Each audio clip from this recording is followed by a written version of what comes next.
欢迎收听。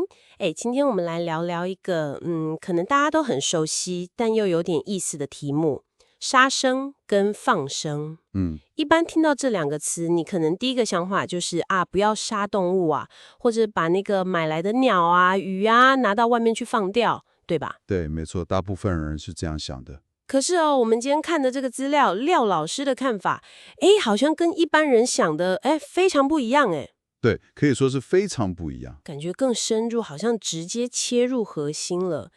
那到底老师是怎么看杀、放、生这些字的？这背后，是有什么不一样的智慧吗？我们来深入看看。是的，没错。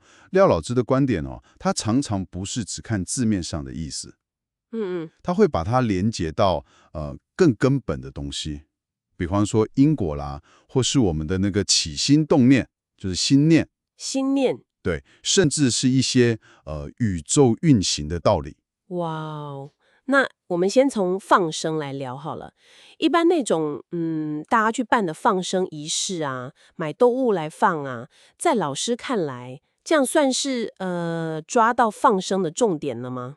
这个问题很好。还是说老师觉得真正的放生其实是别的意思？根据老师的说法放生真正的意思其实非常非常贴近生活，怎么说？就是不要造成别人的负担。不要造成别人的负担。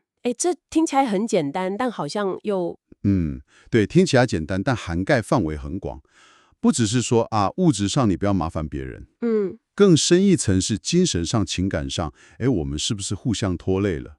精神上、情感上。对，这其实是一种很深的慈悲耶，就是说你平常跟人互动，要想一下我的话、我的行为会不会让对方觉得有压力、有困扰。了解。那这个观念再延伸出去，比方说人际关系，甚至面对亲人朋友要离开的时候，那个时候老师的看法就是，其实是互相放生、互相祝福，互相放生。对活着的人放下挂念，让要走的人可以安心的走。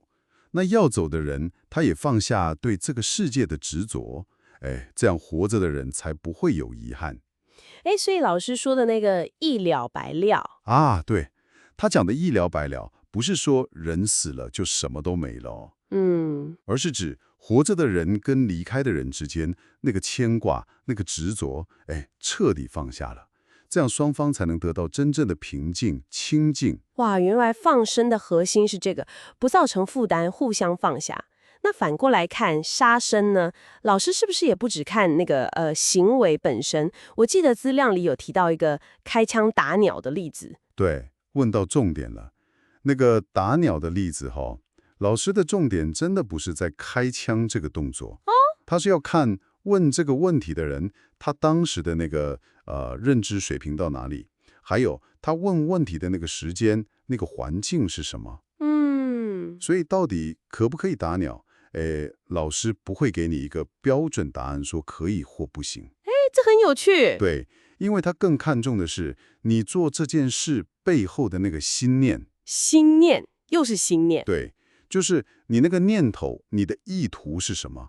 然后，你这个行为下去可能会引起什么后续的连锁反应，也就是因果。因果。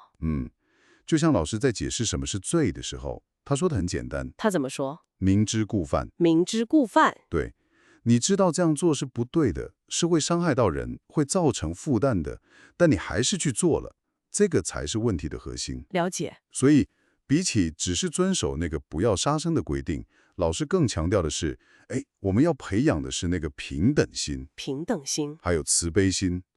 然后试着不要老是想着这件事一定是对的，那件事一定是错的，这种非黑即白的想法。二元对立。对对对，超越这种二元对立，因为真实的世界往往不是那么简单嘛。我好像有点理解了。重点是那个起心动念，还有你是不是明知故犯。不过这样会不会让人觉得说，哎呀，反正我只要心里想的是好的，那行为好像就没那么重要了。老师怎么看这种可能的误解啊？这个问题问得非常好，很重要。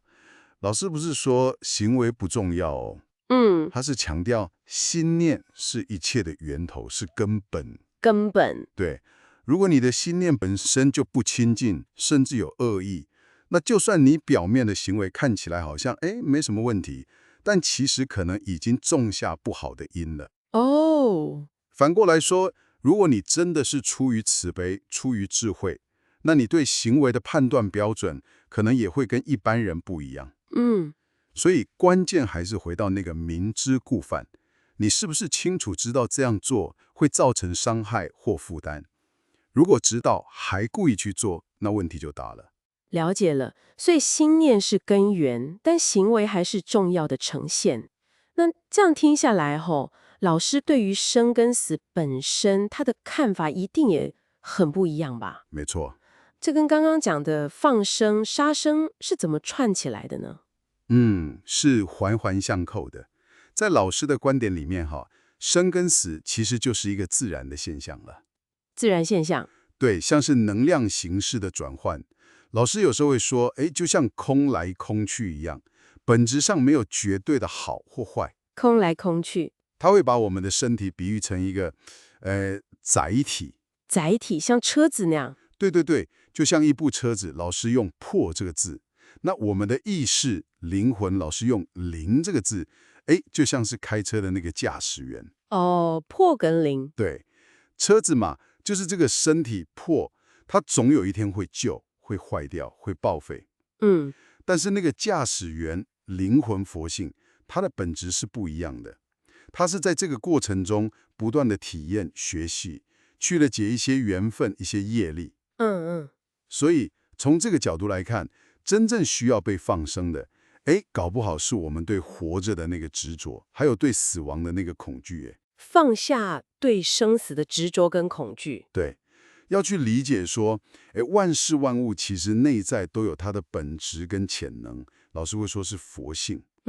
但层次可能不一样了。像老师提过，人有松果体，动物可能没有。这个细节我们先不谈，但重点是我们能不能觉察到那个内在的本质，能不能去提升它，而不是只抓住这个物质身体一定要永远存在。好，那我来试着总结一下哦。所以廖老师的看法，等于是把杀生、放生这些我们本来以为很具体的概念，从外在的行为拉高到一个层次，去看我们内心的那个念图是怎么样的，去看行为背后的因果是什么，甚至是用一个更大的宇宙观、生命观来看待这一切。没错没错，你抓到核心了。真的，关键一直都是那个心啦。心。对，我们的出发点，那个起心动念，是不是平等的？是不是慈悲的？我们的言行会不会变成别人的负担？我们看事情能不能跳脱非黑即白的框框？试着从这些角度去想、去体会，可能就更能理解老师想要传达的那个，更接近实相的道理了。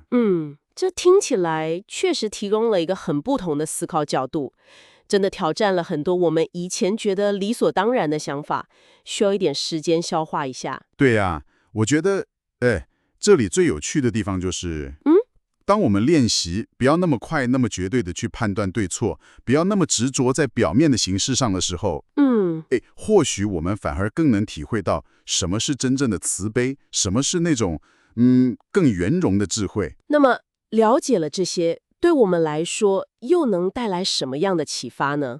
这个问题我想也留给你，我们的听众好好思考一下哦。听完了廖老师对于杀生跟放生这么深刻，甚至有点颠覆的解读之后，在你的生活中，是不是也有一些你过去觉得这就是对，那就是错，黑白分明的事情或观念？现在能不能试着用这个新的角度，就是从心念、从因果、从不造成负担的角度去重新看看，去深入想一想呢？这个空间就留给你了。